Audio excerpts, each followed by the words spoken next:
con la meditación del Evangelio de Juan. Nos toca el capítulo 7, versículo 37. Capítulo 7, 37. Vamos a leer desde el versículo 37 al 52. Con esto terminamos el capítulo 7. Vamos a ponernos de pie porque vamos a leer palabra de Dios. Lo hacemos en la versión bíblica que recomendamos como congregación Reina Valera Contemporánea. Dice así Evangelio de Juan, capítulo 7, versículo 37 en adelante. En el último y gran día de la fiesta, Jesús se puso de pie y en voz alta dijo: si alguno tiene sed, venga a mí y beba. Del interior del que cree en mí correrán ríos de agua viva, como dice la Escritura. Jesús se refería al Espíritu que recibirían los que creyeran en él. El Espíritu aún no había venido porque Jesús aún no había sido glorificado. Algunos de la multitud al oír estas palabras decían: en verdad, este es el profeta. Otros decían: este es el Cristo. Pero algunos decían: ¿y de Galilea habría de venir el Cristo?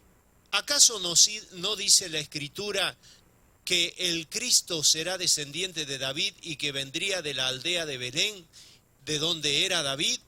Y por causa de él hubo disensión entre la gente.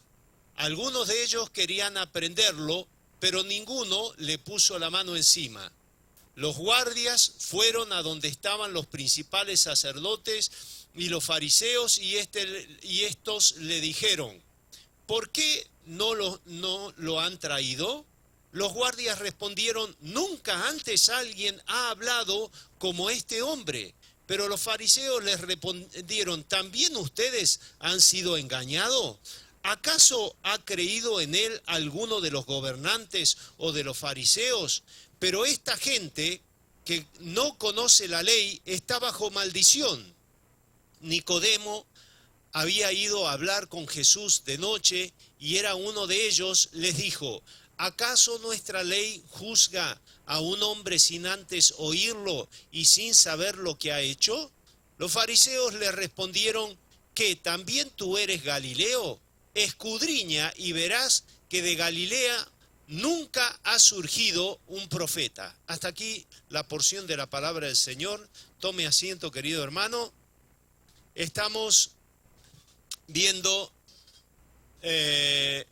vamos a apagar un poquito. ¿Me podrías mejorar el fondo de pantalla, Max, por favor? Porque veo que es medio... Ahí está. Gracias, Max. Estamos viendo esta serie para alcanzar la vida eterna y el título del sermón es Agua de vida solo para los sedientos. Agua de vida solo para los sedientos. Hago un pequeño paréntesis que quiero aclarar, que lo dije el domingo pasado y lo quiero resaltar en el día de hoy. Más de un hermano me ha dicho: Rubén, ¿por qué están los asientos puestos de esta manera? Necesitamos más espacio, etcétera, etcétera, etcétera. La iglesia está de campaña, está con la campaña de Navidad. Y todas estas modificaciones, las cosas que algunos hermanos dicen: mirá lo que han puesto, nos tropezamos, nos podemos caer. Sí, bueno, así como cuando una casa de familia está por celebrar algo y toda la familia se acomoda para esa celebración, la iglesia también va a hacer lo mismo. Así que le pedimos que sepa disculpar la presencia de todas estas demarcaciones que tiene el salón, pero son necesarias para poder hacer la campaña de Navidad. Tenga cuidado cuando se levante después que termine el culto con todas estas sobreelevaciones que tiene el piso, pero son necesarias para la obra de fin de año que vamos a tener para Navidad, e incluso usted va a ver que las ventanas y las puertas están oscurecidas justamente para esta campaña de Navidad. Cierro el paréntesis. Ustedes tienen lo que es los versículos claves, en donde dice el versículo Juan 3:16, la idea es que usted al finalizar, si no lo sabía ya porque se lo enseñaron sus papás, se lo pueda acordar de memoria al finalizar esta serie de sermones del Evangelio de Juan, que dice Juan 3:16, porque de tal manera, repetámoslo, amó Dios al mundo que ha dado a su Hijo unigénito, para que todo aquel que en él cree no se pierda, mas tenga vida eterna. Yo me lo sabía en la versión Reina Valera 60, por eso lo tengo que leer, porque tiene algún que otro palabrita distinta. Y Juan 20:31, pero estas cosas se han escrito para que ustedes crean que Jesús es el Cristo, el Hijo de Dios, y para que al creer tengan vida en su nombre. Es decir, que ustedes al finalizar Juan deben recordar la idea principal de este evangelio. ¿Cuál es la idea que tuvo el apóstol Juan al escribir este evangelio? Es que nosotros pudiéramos entender, asimilar al finalizar la lectura de este sagrado libro, que Jesucristo es el Mesías, el escogido de Dios, el ungido. Ese es el objetivo. Por lo tanto, cuando usted lee este evangelio, usted tiene que tener eso en mente. Permanentemente tiene que recordar que Juan escribe este evangelio para que usted entienda que Jesucristo es el Mesías, aquel que habría de venir, aquel que ya desde los tiempos de Moisés estaba siendo anunciado que se iba a levantar alguien con un espíritu superior al de los demás profetas, y a ese debíamos seguir, conforme dice Génesis a través de Moisés. Recuerden que el contexto de este capítulo 7 está inmerso en medio de una de las 3 celebraciones que llevaba a cabo anualmente el pueblo judío. ¿Se recuerdan cuál era? Primero era la Pascua, que desde el momento que sucede esto, faltaban 6 meses para la Pascua, donde moriría el Señor Jesucristo y sería crucificado. O sea, que desde este capítulo 7 hasta la crucifixión del Señor van a pasar 6 meses. Y aquí el Señor está preparándose, afirmando su rostro para subir a Jerusalén y sufrir la muerte y muerte de cruz. Está cargado de significado, de simbología. Y aquí estaba la fiesta de la Pascua, luego venía la fiesta del Pentecostés. Y en octubre el pueblo judío celebraba, y acaba de celebrar ahora en octubre, porque todavía se lleva adelante esta fiesta en el pueblo judío actualmente, la fiesta del Sukkot, que yo cometí el error de pensar que Sukkot era una sola enramada, pero una enramada es Sukkah, y el plural de las enramadas o de las cabañas se llama Sukkot. Es decir, que Sukkot sería tabernáculos y Sukkah sería tabernáculo, sin la S al final. En esta fiesta el Señor Jesucristo está recordando al pueblo de Israel, al pueblo que lo rodea. El Señor ha esperado que todo el pueblo suba a Jerusalén, al templo, y allí a mitad de la fiesta, a mitad de la semana, el Señor sube y lleva adelante esta enseñanza, recordándoles a los oyentes circunstanciales de ese momento que Él era ese mismo Dios, que ellos recordaban en esta fiesta de las enramadas, donde estaba esta choza preparada, que la choza tenía que ser de cualquier material que pudieran conseguir en los costados, pero el techo siempre tenía que ser de hojas de algún tipo de árbol parecido a la palmera, porque ¿cuál era la idea de esta fiesta? Que cuando el judío fuera a comer, a cenar o a dormir, como es la buena costumbre del judío practicante, al acostarse viera entre medio de las ramas el cielo y le recordara que durante 40 años habían estado peregrinando en el desierto y su calzado y su vestido no se habían envejecido, no se habían deteriorado. Ese mismo Dios que había sido tan fiel estaba ahí presente.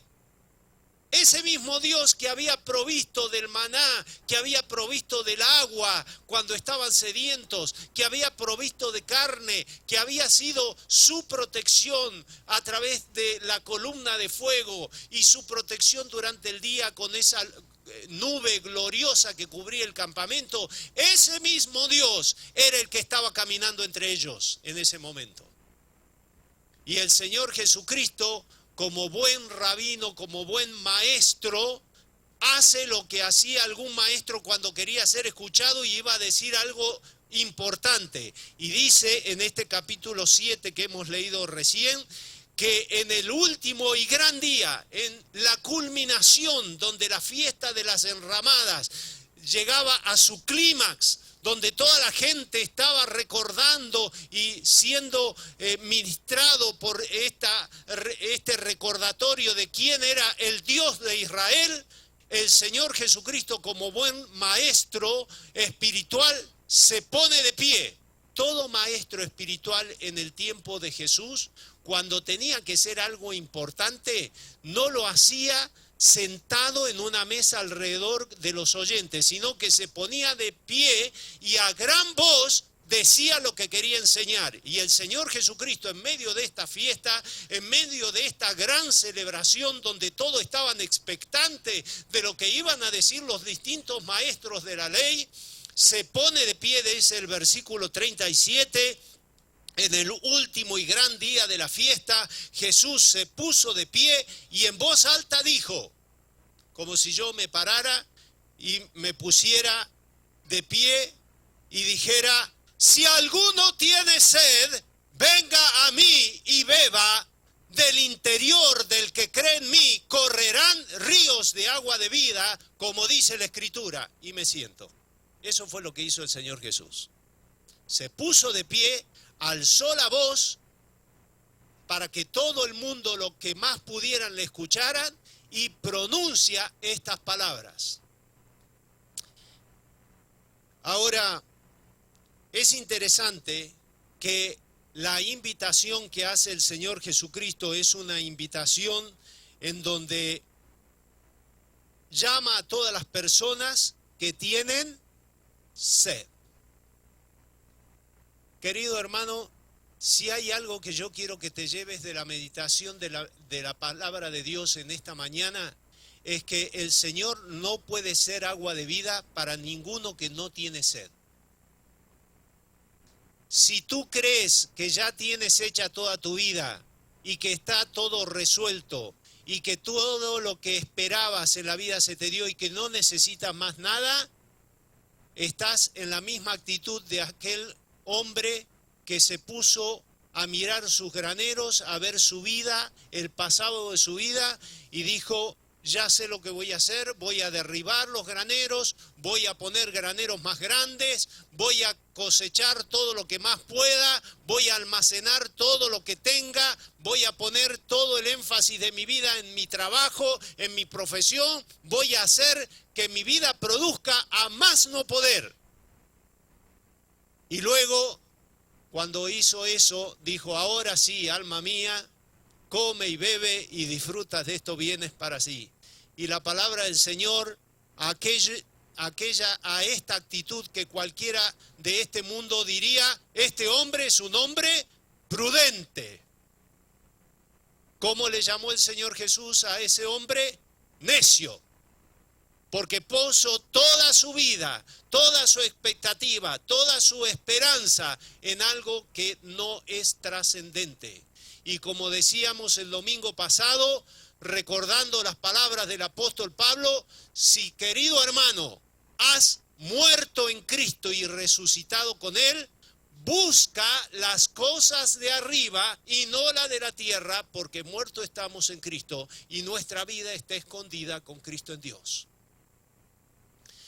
Ninguna persona va a encontrar satisfacción en su vida personal. Ninguna persona va a encontrar sentido a la vida, prioridad en la vida, si no cree que realmente necesita de Cristo. El Señor Jesucristo siempre repetía estas palabras: el que tiene oído para oír, que oiga. No hay palabra que pueda ser de bendición para aquel que considera que no la necesita. Dios no puede sanar a nadie que crea que está sano.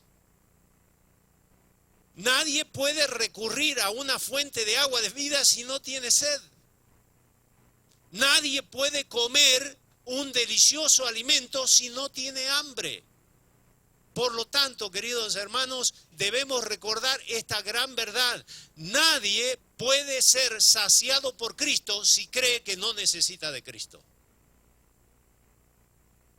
Por eso, el título de este sermón es que aquel que tiene sed es el único que va a disfrutar del agua de vida. El judío tenía dos maneras de identificar el agua.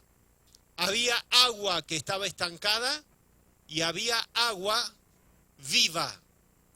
Le llamaba agua viva aquella agua que era, como nosotros le decimos, agua corriente, agua que corre, agua que se mueve. Y el judío sabía muy bien que en esos estanques que solían tener, donde la gente acumulaba agua durante la lluvia, allí entraban animales y se ahogaban, allí entraba basura, y esa era un agua que si bien la tomaban, la dejaban como última instancia, porque era un agua en realidad bastante contaminada. Y es muy interesante que el Señor Jesucristo habla que del interior de la persona correrá ríos de agua de vida. En la fiesta del Sucot, en el último día, había un cierre culminante que era tremendamente magnificado porque le recordaba al pueblo de Israel que celebraba esta fiesta del Sucot, que el Señor había sido su provisión no tan solamente para la necesidad física de comer, porque había provisto del maná, sino que en un momento en el desierto habían estado sedientos y el Señor había provisto del agua a través de la peña que Moisés golpeó para que saliera agua corriente. Y cuando llegaron a una fuente de agua que estaba envenenada, Dios había provisto también a través de Moisés para que esa agua que estaba envenenada pudiera ser potable. Entonces, si bien la ley no lo mandaba, el sumo sacerdote, como parte de la fiesta de la celebración del Sucot, iba y descendía hasta el estanque de Siloé y con copas, con recipientes de oro, tomaba agua del estanque de Siloé, la llevaba en una procesión hasta el altar del templo de Israel y allí derramaba esta agua sobre el altar, recordando lo que Dios había hecho durante 40 años con el pueblo de Israel. Fíjense la riqueza del contexto, porque es aquí cuando el sumo sacerdote en el último día toma el agua del estanque de Siloé y lo lleva al templo para recordar al pueblo de Israel que la sed en el desierto Dios también la había calmado. El Señor Jesucristo se levanta y dice estas palabras: yo soy el agua de vida, el que tiene sed, venga a mí y beba. Querido hermano, hace unos años atrás supe titular el sermón de una meditación que hicimos: no tomes agua salada. Este mundo te da agua salada. ¿Por qué te digo, qué te quiero significar con esto? Te quiero significar que el agua que da este mundo, tratando de poner una representación gráfica en tu mente, ¿qué te da este mundo? ¿Te da dinero? ¿Te da fama? ¿Te da poder? ¿Te da prestigio? ¿Te da comodidades en tu casa? ¿Viajes al extranjero? Cualquier cosa que este mundo provea, si la tomas como meta de tu vida, ¿el matrimonio? Hay gente que dice, como la mujer samaritana, ay, si yo consiguiera el hombre de mi vida. Y la mujer samaritana se había dado la frente contra la pared de la vida una y otra vez porque creía que eso le iba a dar la solución de su existencia. Cualquier cosa, querido hermano, que tomes de este mundo, el dinero, la fama, el prestigio, el amor de una persona del sexo opuesto, lo que sea, te va a dar sed otra vez. Vas a volver a tener sed. Es como si tomaras agua salada. El agua salada parece que te calma la sed en un momento y luego, al cabo de un tiempo que pasa, volvés a tener mucho más sed que antes.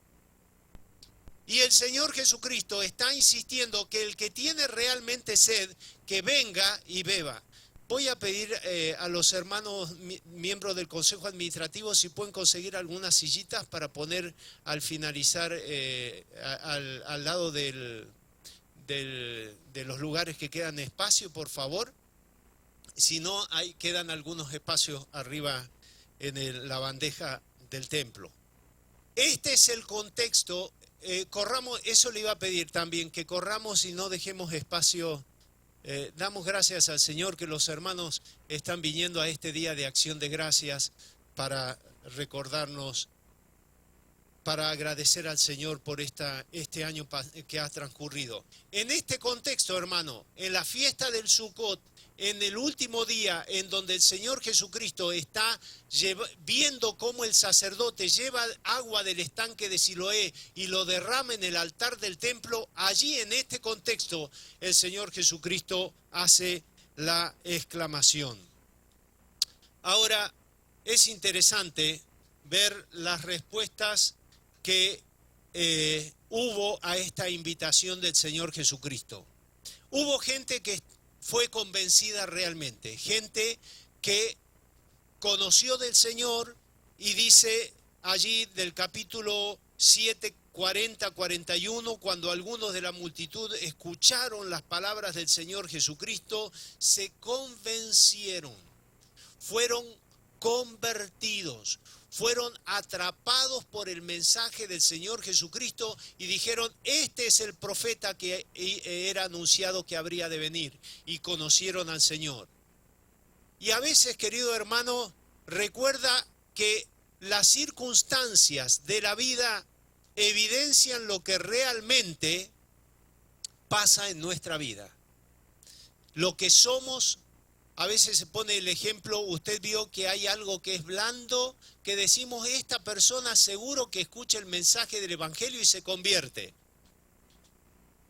Y cuando es sometido al fuego del Evangelio de Jesucristo, así como la arcilla es blanda y se convierte en algo duro como es la cerámica, de la misma manera hay personas que cuando escuchan el mensaje del Evangelio, en vez de ser atrapados por el mensaje, son endurecidos por el mensaje. Porque en realidad, ¿qué evidencia el mensaje de Cristo?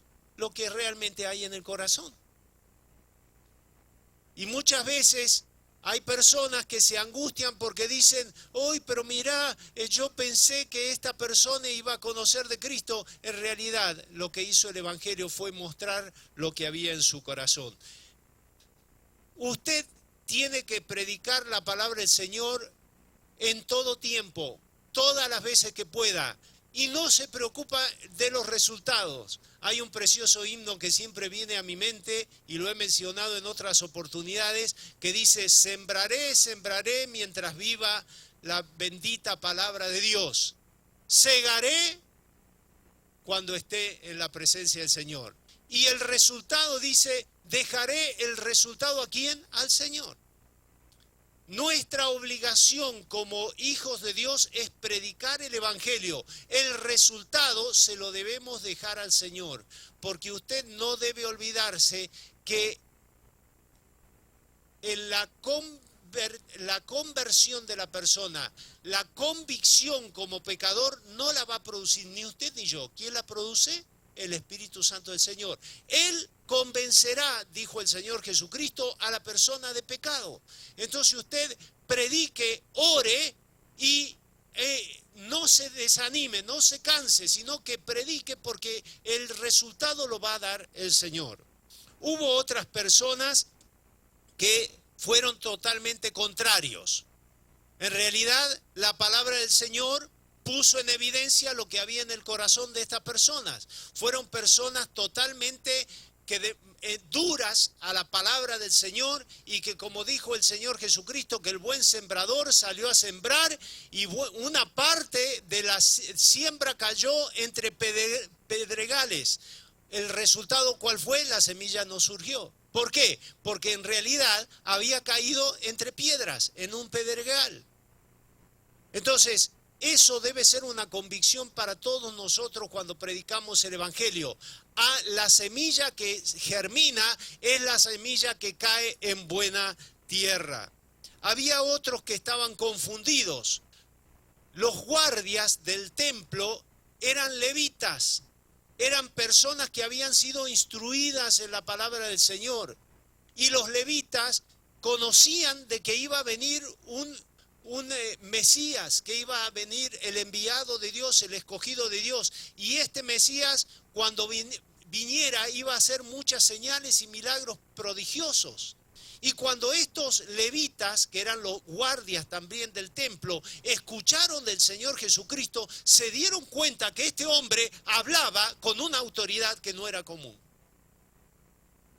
Esto debe ser también un mensaje para todos los hijos de Dios. Cuando predicamos el mensaje del Evangelio, hay semillas que caen y tardan en dar su fruto, pero a su tiempo va a dar su fruto. No te desanimes. No te desanimes. Y por último, estaban aquellas personas que eran contemplativos, aquellos que están esperando ciertas circunstancias para hacer evidente su fe, y son personas que les gusta pensar lo que se les dice. ¿Se acuerdan ustedes cuando estudiamos el libro de Hechos? Que el título de esa serie de sermón era Hechos, no palabras. Y allí, en esa serie, estudiamos cuál fue la actitud de los cristianos de Berea. Hay personas que cuando conocen el mensaje del Evangelio no toman una decisión inmediatamente, especialmente gente que es muy intelectual. Este fue el caso de Nicodemo. Nicodemo había tenido este encuentro allí en el capítulo 3, cuando recordamos que estudiamos el capítulo 3, y Nicodemo va y en secreto ve al Señor Jesucristo, y el Señor le dice: Nicodemo, te es necesario nacer de nuevo. Y este Nicodemo le quedó, como se dice vulgarmente, picando la pelota, ¿no? Le quedó picando la cosa y dijo, y se puso a razonar. Los cristianos de Berea, ¿se acuerdan cuál había sido la actitud cuando el apóstol Pablo fue y predicó el Evangelio?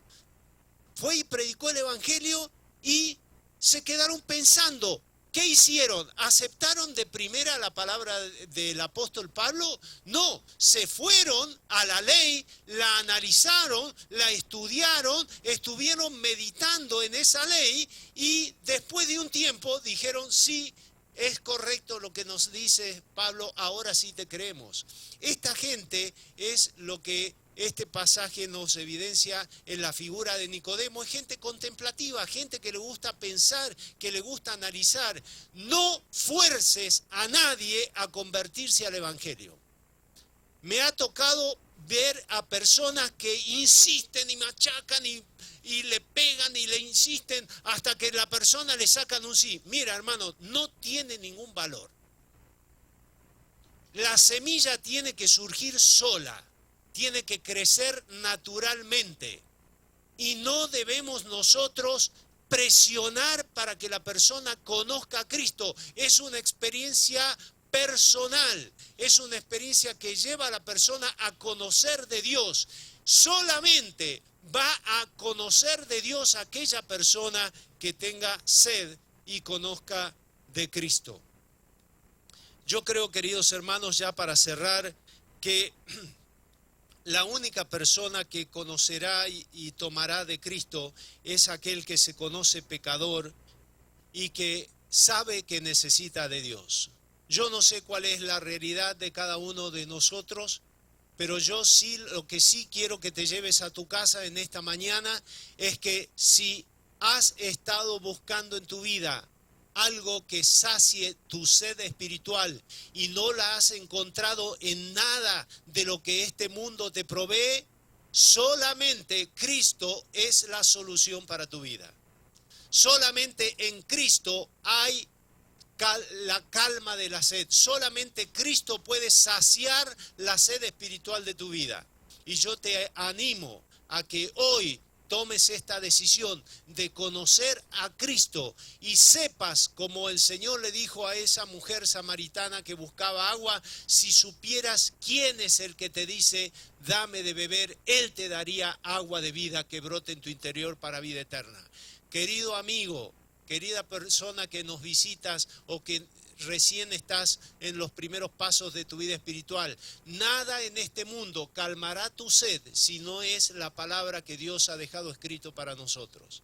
La única palabra que es pan de vida, buscando el ejemplo ya no de la sed sino del hambre, la única cosa o el único factor que va a terminar saciando tu hambre espiritual es la palabra del Señor. Por eso el Señor Jesucristo dijo, no solo de pan vive el hombre, no solo de lo material vive el hombre, sino de toda palabra que sale de la boca de Dios. Si has estado buscando sentido a tu existencia y nada en este mundo ha dado sentido a tu vida, hoy es la oportunidad para que conozca quién es el que te dice, te voy a dar de beber agua de vida. Y vas a sentir saciedad en tu existencia de la sed espiritual que tienes. Creo que a todos nosotros nos debe hablar esta porción de la palabra del Señor. Debemos ser eternos, anhelantes de la comunión con el Señor. A veces los cristianos podemos cometer el error de creer que este mundo va a dar solución a nuestra necesidad y vacío existencial. Y es bueno que hoy podamos recordar, podamos traer nuevamente a nuestra frágil memoria que nada en este mundo va a saciar nuestra sed, nada en este mundo va a dar sentido a nuestra existencia si no es la comunión con Cristo. ¿Cuidas de tu comunión, querido hermano? ¿Proteges tu comunión? ¿Priorizas tu relación con Cristo?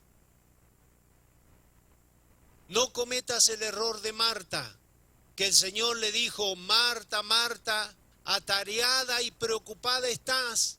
María ha elegido lo mejor, estar con aquel que es agua de vida, y no le será quitada ese privilegio.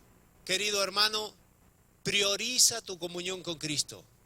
Prioriza tu relación con el Señor. Ve a los pies de Cristo y relaciónate con Él. Nos ha tocado en estos últimos tiempos atravesar por momentos difíciles con algunos hermanos que están viviendo situaciones de conflicto a nivel matrimonial. Desgraciadamente, la iglesia no está exenta de esta plaga que se está dando en esta sociedad. Nuestros hermanos Fernández nos estuvieron induciendo en un curso sobre lo que es la relación matrimonial. Yo te quiero decir una cosa, que uno de los elementos que más nos ha ayudado a batallar contra las circunstancias difíciles de la vida matrimonial, a mi esposa y a mí, ha sido ir de rodillas los dos juntos a la presencia del Señor.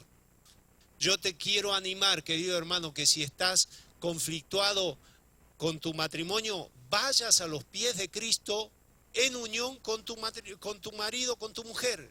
Y juntos clamen al Señor. Y si estás solo, dedícate seriamente a orar al Señor. Y espera en Él. Y el Señor va a hacer. Encomienda a Dios tu camino, espera en Él y Él hará. Encomiéndate al Señor. Ora al Señor, clama al Señor. Quiero cerrar con un video de esta hermosa voz que el Señor ha provisto para la iglesia, que es Marcela Gándara, que tiene una canción que me hace pensar en la sed, en el anhelo que tenemos, que debemos tener todos cristianos. Le voy a pedir a Max, por favor, que ponga el siguiente video. Más que un anhelo, más que un deseo, tenemos hambre de ti, hambre de verte, de conocerte y en tu presencia vivir. Llénanos de tu amor, sácianos, Señor, danos más de tu luz, de tu plenitud.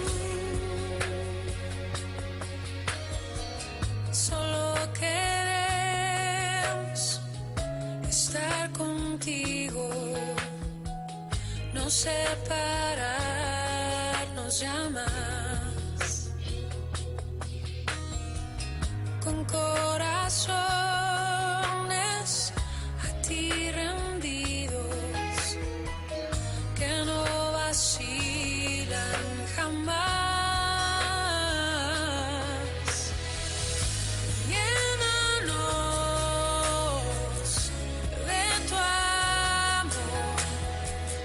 Sácianos, Señor,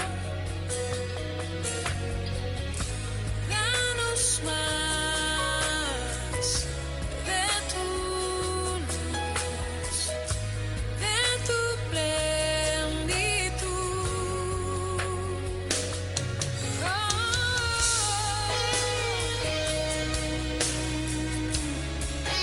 Vamos a ir bajando lentamente el volumen de esta preciosa canción. Quiero que te pongas a pensar, querido hermano, hacia dónde corres cuando tienes sed en tu vida espiritual. ¿Cuál es la meta de tu existencia cuando estás angustiado y vacío en tu interior? ¿Corres hacia el dinero?